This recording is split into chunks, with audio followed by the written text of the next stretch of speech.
जय हिंद दोस्तों, नमस्कार। अभी की सबसे बड़ी खबर आ रही है जहां पर बीएसएफ के डीजी हटा दिए गए, लेकिन नए डीजी के बारे में जानकर पाकिस्तान में मच गई अफरा तफरी। जी हां, नए डीजी का जैसे ही खुलासा हुआ पाकिस्तान में हड़कंप मच गया। दोस्तों बताएंगे कौन है नए डीजी। तो वहीं पाकिस्तानी आतंकियों के लिए काम कर रहे थे इतने पुलिस वाले 6 सरकारी कर्मचारियों पर गिर गई गाज। बताएंगे किसने ये बड़ा फैसला लिया है। तो वहीं दोस्तों सबसे बड़ी खबर, तुर्की मीडिया की रिपोर्ट में बड़ा खुलासा, हमास प्रमुख इस्माइल हनिये की हत्या के पीछे भारतीय का हाथ बता दिया है। दोस्तों भारतीय एजेंट का हाथ बताया है। पाकिस्तान के बाद अब तुर्की ने भी भारत को बदनाम करने की है कोशिश। बताएंगे दोस्तों किस भारतीय का नाम लिया है तुर्की ने। तो वहीं बताएंगे चीन ने बीआरआई पर धमकाया नेपाल को। तो भारत की शरण में आए नेपाली पीएम केपी शर्मा ओली भुलाई दुश्मनी ड्रैगन को दे दिया बड़ा झटका। दोस्तों तो वहीं अमित शाह जी को अहमद शाह अब्दाली के राजनीतिक वंशज बता दिया है। दोस्तों इस बड़े नेता ने सारी जानकारियां बताएंगे, बस आप वीडियो को अंत तक बने रहेगा। और खबरों में आगे बढ़ने से पहले अपने देश भारत में निरंतर विकास होते हुए देखना चाहते हैं तो वीडियो को लाइक करके, चैनल को सब्सक्राइब करके, बेल आइकन दबा के कमेंट में जय हिंद अवश्य कहिएगा। तो बात करते हैं पहली बड़ी खबर की, जहां बीएसएफ के डीजी हटाए गए तो नए डीजी के बारे में जानकर पाकिस्तान में मच गई अफरा तफरी। जी हां दोस्तों, गृह मंत्रालय ने सशस्त्र सीमा बल के महानिदेशक यानी डीजी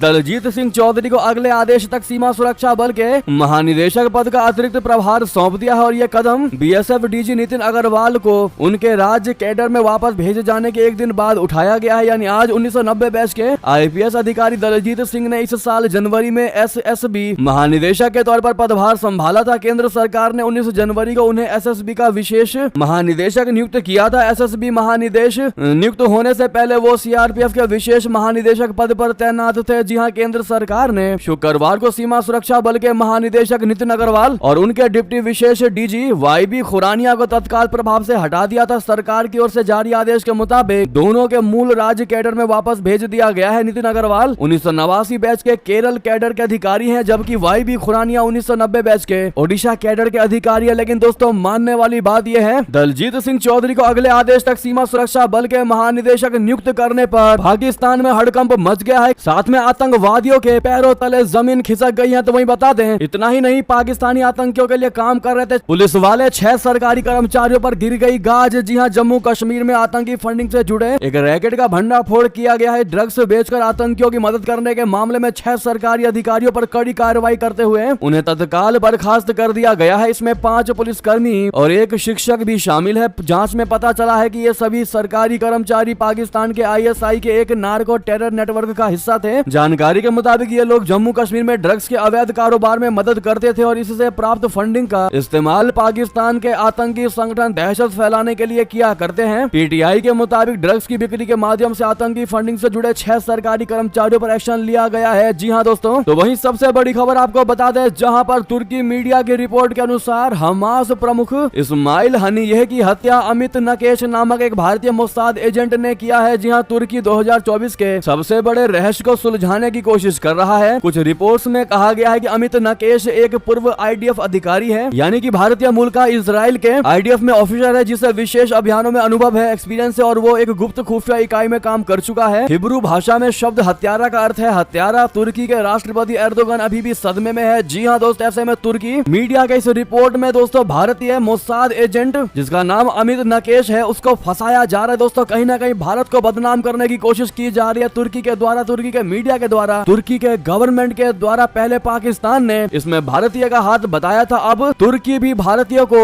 हत्यारा बताने की कोशिश कर रहा है। दोस्तों इस पर आप क्या जवाब देना चाहेंगे, एक भारतीय होने के नाते बताइएगा जरूर। तो वहीं बता दें, चीन ने बीआरआई पर धमकाया तो भारत की शरण में आए नेपाली पीएम केपी शर्मा ओली दुश्मनी भुला दिया ड्रैगन को झटका। जी हां, नेपाल के नए प्रधानमंत्री केपी शर्मा ओली अपनी भारत विरोधी नीतियों के लिए जाने जाते रहे हैं। ओली ने ही चीनी राजदूत के इशारे पर नेपाल का नया नक्शा जारी किया था, जिसमें भारतीय इलाकों ओलिम्पिया, धूरा, काला पानी और लिपु लेक को अपना बताया था। प्रचंड को सत्ता से हटाकर ओली एक बार फिर से नेपाल के नए प्रधानमंत्री बन गए हैं। वहीं केपी शर्मा ओली के आने से उत्साहित चीन ने नेपाल पर दबाव बढ़ा दिया है कि वो अपने कर्ज के जाल में फंसाने वाले बीआरआई प्रोजेक्ट में शामिल हो। नेपाल में चीन के राजदूत लगातार धमकाने वाले बयान देते रहते हैं। इस बीच पीएम ओली चीनी ड्रैगन की चाल से निपटने के लिए अब भारत की शरण में पहुंच गए हैं। द हिंदू की रिपोर्ट के मुताबिक केपी शर्मा ओली की पार्टी सीपीएन यूएमएल ने कहा है कि नेपाल बीआरआई पर पीछे नहीं हटेगा, लेकिन भारत की संवेदनशीलताओं का पूरा ध्यान रखा जाएगा। उसने कहा कि हमारा मानना है कि भारत का विरोध करके ना तो नेपाल प्रगति हासिल कर सकता है और ना ही नेपाली लोगों का हित बढ़ाया जा सकता है। अब ऐसे में विश्लेषकों का कहना है कि वहीं ओली अब भारत के साथ रिश्ते सुधारना चाहते हैं, जो अपने पड़ोस में चीन के बढ़ते प्रभाव को खतरे के रूप में लेता है। नेपाली सेना से रिटायर रणनीतिक विश्लेषक मेजर जनरल विनोद बासनायत ने कहा कि बीआरआई अभी चर्चा में बना रहेगा, लेकिन ओली के राज में इसे बहुत गति नहीं मिलने वाली है, स्पीड नहीं मिलने वाली। इसकी वजह ओली की गठबंधन सरकार है। उन्होंने कहा कि चीन की ओर से नेपाल सरकार पर बीआरआई को लागू करने को लेकर दबाव बना रहेगा, लेकिन ओली के गठबंधन सहयोगी नेपाली कांग्रेस इसको लेकर एकदम अलग सोचती है। तो वहीं बता दें, जम्मू कश्मीर में चुनाव का ऐलान होगा। क्या जल्द एक्शन में चुनाव आयोग तैयारियों का जायजा लेने के लिए होगा जम्मू कश्मीर का दौरा? जी हां दोस्तों, जम्मू कश्मीर में चुनाव की तैयारियां जोर पकड़ने लगी हैं। इसी क्रम में चुनाव आयोग अगले हफ्ते जम्मू कश्मीर का दौरा करेगा। ये दौरा मुख्य चुनाव आयुक्त राजीव कुमार के नेतृत्व में 8 से 10 अगस्त को होगा। इस दौरान उनके साथ चुनाव आयुक्त ज्ञानेश कुमार और एस संधू भी होंगे। गौरतलब है कि इस केंद्र शासित प्रदेश में चुनाव कराने के लिए सुप्रीम कोर्ट ने 30 सितंबर की समय सीमा तय की है। पिछले मार्च में कुमार उस समय केंद्र शासित प्रदेश का दौरा करने वाले 3 सदस्यीय आयोग के एकमात्र सदस्य थे। उन्होंने राजनीतिक दलों और जम्मू कश्मीर के लोगों को आश्वासन दिया था कि निर्वाचन आयोग जम्मू कश्मीर में विधानसभा चुनाव जल्द ही कराएगा। उस समय निर्वाचन आयुक्तों के 2 पद खाली थे। 16 मार्च को लोकसभा चुनाव की घोषणा से कुछ दिन पहले ही उन्हें भरा गया था। तो वहीं बता दें, चीन के $26 बिलियन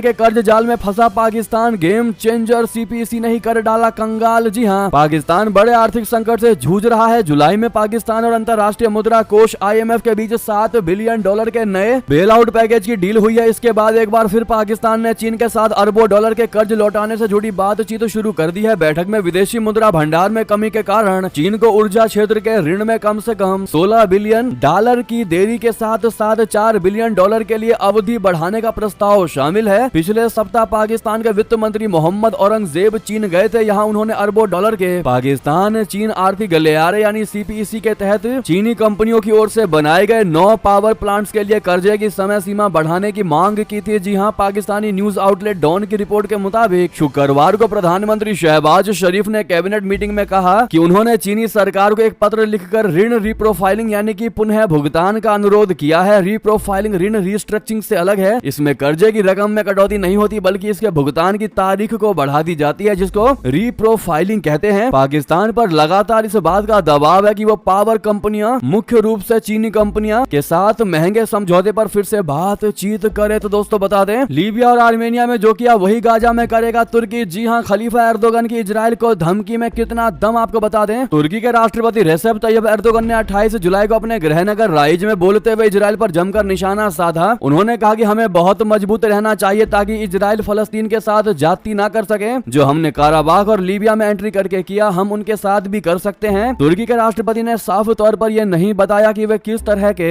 हस्तक्षेप की बात कर रहे हैं, लेकिन साफ है कि वो इजराइल के खिलाफ प्रॉक्सी वॉर का भी इशारा कर रहे थे। एर्दोगन के बयान ने इसलिए भी दुनिया का ध्यान खींचा क्योंकि तुर्की ने हालिया वर्षों में काराबाग और लीबिया में मजबूत हस्तक्षेप किए हैं। जी हाँ, यरूशलेम पोस्ट की रिपोर्ट कहती है कि तुर्की के राष्ट्रपति ने अपने भाषण में लीबिया और नागोर्नो काराबाग का नाम लेकर आर्मेनिया का जिक्र किया। तुर्की के राष्ट्रपति ने जिन 2 संघर्षों में हस्तक्षेप का जिक्र किया, उनसे समझा जा सकता है कि वो इजराइल के खिलाफ किस तरह की लड़ाई की बात कर रहे हैं। जी हाँ दोस्तों, वैसे आपको क्या लगता है, एर्दोगन की धमकी में कितना दम हो सकता है, बताइएगा जरूर। तो वहीं बता दें, इसी से जुड़ी खबर, क्या सऊदी, जॉर्डन, यूएई जैसे देश इजराइल के समर्थन में आएंगे, इजराइल को बचाएंगे? अगर शिया ईरान ने इजराइल पर हमला किया तो क्या ये मुस्लिम राष्ट्र इस यहूदी देश यानी इजराइल की रक्षा करेंगे? क्या चल रहा है अभी आपको बता दें, ईरान ने दोस्तों साफ कर दिया है कि वो अपनी धरती पर इस्माइल हानिया की हत्या का बदला इजराइल से लेकर ही रहेगा, किसी भी कीमत पर लेकर ही रहेगा। इसीलिए उसने इस्माइल हानिया को शहीद बताया है और इजराइल से बदला लेना ईरान का कार्य बता दिया है। दावा यह किया जा रहा है कि ईरान की ओर से इजराइल पर सीधा हमला हो सकता है। ईरान को लेबनान में हिजबुल्लाह, सीरिया और इराक के मिलिशिया और यमन में हूती से मदद मिल सकती है। इसी साल अप्रैल में भी ईरान की ओर से इजराइल पर मिसाइल और ड्रोन हमला हो चुका है। इन मिसाइलों को रोकने में इजराइल कामयाब रहा था क्योंकि उसे अमेरिका के साथ साथ जॉर्डन का भी साथ मिला था। तो वहीं यूएई और सऊदी ने भी सूचनाएं अमेरिका को दी थी। वॉयनेट न्यूज की रिपोर्ट के मुताबिक इराक, ईरान या यमन से इजराइल पर हमले के लिए लॉन्च की गई मिसाइल और ड्रोन को कई देशों को पार करना होता है। ऐसे में जॉर्डन जैसे देशों का रोल अहम हो जाता है। जी हाँ दोस्तों, ऐसे में सबसे बड़ा सवाल यह है कि क्या फिर एक बार जॉर्डन ईरान की मिसाइल को रोकेगा या इस बार नहीं रोकेगा, और क्या Saudi Arabia, Jordan, UAE Israel के समर्थन में आएंगे जाएंगे, इजराइल को बचाएंगे या नहीं। लेकिन अमेरिका ने क्लियर कहा है कि इजराइल पर अगर आंच भी आई तो हम ढाल बनकर खड़े रहेंगे। तो वहीं आपको बड़ी खबर बता दें, जहां बांग्लादेश ने ISI के प्यादे जमात इस्लामी को घोषित किया आतंकवादी संगठन, शहबाज शरीफ के मिशन को दे दिया तगड़ा झटका। जी हां, बांग्लादेश की शेख हसीना सरकार ने एक गजट नोटिफिकेशन जारी करते हुए आतंकवाद विरोधी अधिनियम 2009 की धारा 18(1) के तहत कट्टरपंथी इस्लामी और पाकिस्तान के प्यादे जमात इस्लामी और उसके स्टूडेंट विंग छात्र शिविर को आतंकवादी संगठन घोषित कर दिया है। बांग्लादेश सरकार का यह फैसला पाकिस्तान के लिए बहुत बड़ा झटका है। जी हां, जो इस संगठन के जरिए बांग्लादेश को अनस्टेबल करने की कोशिश कर रहा था और जिसका मंसूबा देश में अराजक माहौल बनाकर शेख हसीना की सरकार को उखाड़ फेंकना था। जी हां, तो वहीं हिंसा को लेकर भी बड़ी खबर है बांग्लादेश से, जहां पर बांग्लादेश में आज आरक्षण के मुद्दे पर फिर भड़क उठी हिंसा। 2 की मौत की खबर आ रही है, लेकिन जिसके बाद सरकार ने इंस्टाग्राम और यूट्यूब को बैन कर दिया है बांग्लादेश में। जी हां दोस्तों, तो वहीं बता दें, आवश्यकता पड़ी तो मैं कश्मीर के लिए भारत से लड़ जाऊंगा। जी हां, पाकिस्तान के इस शख्स ने यह बात कही, जिसका वीडियो हो गया वायरल। दरअसल जम्मू कश्मीर में एक बार फिर आतंकवादी घटनाएं बढ़ गई हैं। कश्मीर में पिछले कुछ महीनों में 10 से अधिक आतंकी घटनाएं हुई हैं। उत्तर कश्मीर के कुपवाड़ा में हाल ही में भारतीय फौज ने एक पाकिस्तानी घुसपैठियों को मार गिराया था। इससे पहले जम्मू में आतंकी हमला हुआ था। कश्मीर के बिगड़ते हालातों के बीच जम्मू कश्मीर के पूर्व DGP SP वैद ने दावा किया है कि कश्मीर में हो रहे हमलों के पीछे पाकिस्तान के SLG कमांडो है। उन्होंने दावा किया है कि बीते कुछ दिनों में 600 पाकिस्तानी कमांडो भारत में घुसपैठ किए हैं। इन्हीं सब के बीच दोस्तों, कश्मीर और पाकिस्तान मुद्दे पर पाकिस्तान के प्रसिद्ध यूट्यूबर सोहेब चौधरी ने अपनी आवाम से बात की। सोहेब ने बताया कि कश्मीर में तनाव बढ़ गया है क्योंकि भारत का कहना है कि वहां पाकिस्तानी कमांडो घुस गए हैं। सोहेब ने बताया कि इनका मुकाबला करने के लिए भारत ने भी स्पेशल कमांडो को तैनात किया है। सोहेब ने कहा कि जम्मू कश्मीर में भारत पाकिस्तान युद्ध जैसे हालात है। उन्होंने अपने देश की जनता से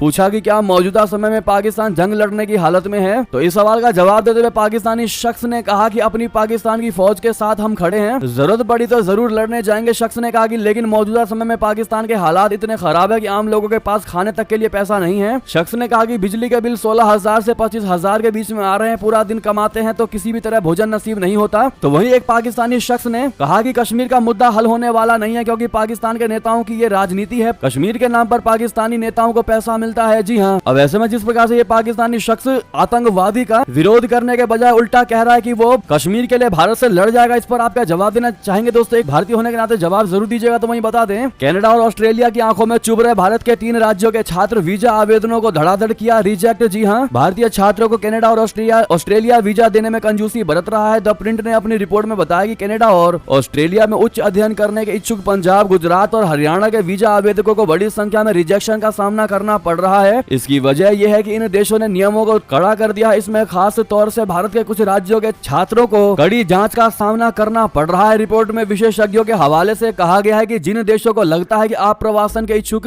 भारतीय सिस्टम से खिलवाड़ करते हुए छात्र वीजा का आसान रास्ता चुन रहे हैं, कनाडा इसका सबसे बड़ा उदाहरण है। तो वहीं दोस्तों आपको बता दें, मोदी सरकार का सबसे बड़ा कदम, भारतीय खिलाड़ियों के लिए 40 AC पेरिस भिजवा दिए। दोस्तों, पेरिस ओलंपिक में खिलाड़ियों को AC नहीं दिया जा रहा है, जिससे खिलाड़ियों को हो रही थी बहुत बड़ी समस्या। मोदी सरकार ने खिलाड़ियों की परेशानी को देखते हुए तुरंत के तुरंत 40 पोर्टेबल यानी कि कहीं भी ले जाए जाने वाला AC 40 पोर्टेबल AC पेरिस भिजवा दिया और खिलाड़ियों के कमरे में लगवा दिया। दोस्तों, पेरिस में भीषण गर्मी होने के बावजूद खिलाड़ियों के कमरों में AC नहीं लगाया गया है। ये हालत है फ्रांस की सरकार की, जो पेरिस में इन खिलाड़ियों को ओलंपिक्स गेम्स में AC तक मुहैया नहीं करवा सकती। अब आप पेरिस का कितना बुरा हाल है इसी से अंदाजा लगा सकते हैं। ऐसे में भारत की मोदी सरकार ने, मोदी जी ने ये बहुत बड़ा कदम उठाया है। अपने खिलाड़ियों को थोड़ी सी भी दिक्कत ना हो, इसके लिए खेल मंत्रालय ने ओलंपिक गांव में भारतीय एथलीटों के लिए 40 पोर्टेबल AC यूनिट्स भेज दिए। ऐसे में PM मोदी के इस कदम की अगर आप भी सराहना करते हैं तो थैंक यू मोदी जी। आप लोग भी कहना मत भूलिएगा खिलाड़ियों के बिहाफ पर। तो वहीं आपको बता दें, अहमद शाह अब्दाली के राजनीतिक वंशज है अमित शाह जी उद्धव ठाकरे का गृह मंत्री पर यह कहते हुए हमला। बता दें, आगामी विधानसभा चुनावों से पहले आज शनिवार 3 अगस्त को पुणे में रैली में शिवसेना यानी उद्धव बाला साहेब ठाकरे गुट के नेता उद्धव ठाकरे ने गृह मंत्री अमित शाह जी पर तीखा हमला किया। महाराष्ट्र के पूर्व मुख्यमंत्री ने कहा कि वो अहमद शाह अब्दाली के राजनीतिक वंशज हैं। महाराष्ट्र के पुणे में उन्होंने कहा कि आज से मैं अमित शाह को अब्दाली ही बोलूंगा, अगर आप मुझे नकली संतान बोलोगे तो मैं यही तुम्हें अब्दाली बोलूंगा। शिवसेना UBT प्रमुख ने आगे कहा कि नीतीश कुमार चंद्रबाबू नायडू हिंदुत्ववादी व्यक्ति हैं क्या? अमित शाह बताएं उनका हिंदुत्व कैसा है? अब्दाली का वंशज पुणे में आकर बोल के गया, अमित शाह को संघ का हिंदुत्व मान्य है क्या? बीजेपी ने सत्ता जिहाद शुरू किया है। सत्ता जिहाद का मतलब सरकार बनाने के लिए इंसान चुराया जाता है, उसे सत्ता जिहाद कहते हैं। छत्रपति शिवाजी महाराज ने हमें दूसरों का घर जलाना नहीं सिखाया। शंकराचार्य ने कहा था कि विश्वासघात करने वाले हिंदू नहीं, तुमने विश्वासघात किया है। जी हाँ, तो वहीं दोस्तों देवेंद्र फडणवीस को भी निशाने पर लिया इन्होंने। उद्धव ठाकरे ने कहा कि मैं किसी बग को चुनौती नहीं देता, आपके पास इसके लिए क्षमता नहीं है, या तो आप रहेंगे या मैं रहूंगा। कुछ लोगों को लगा कि मैं उन्हें चुनौती दे रहा हूं, मैं किसी बग को चुनौती नहीं देता। ऐसे में दोस्तों जिस प्रकार से अमित शाह जी को अहमद शाह अब्दाली के राजनीतिक वंशज बताया है, इस पर आपकी क्या राय होगी दोस्तों उद्धव ठाकरे को लेकर, बताइएगा जरूर। तो वहीं ये थी कि सारी बड़ी खबरें। आपको हमारी खबर कैसी लगी? आशा करता हूँ बहुत अच्छी लगी होगी। थोड़ी भी अच्छी लगी तो वीडियो को लाइक करके, चैनल को सब्सक्राइब करके, बेल आइकन दबा के कमेंट में जय हिंद कहना मत भूलिएगा। मिलते हैं अगली बड़ी खबर में। आप सभी का बहुत बहुत धन्यवाद।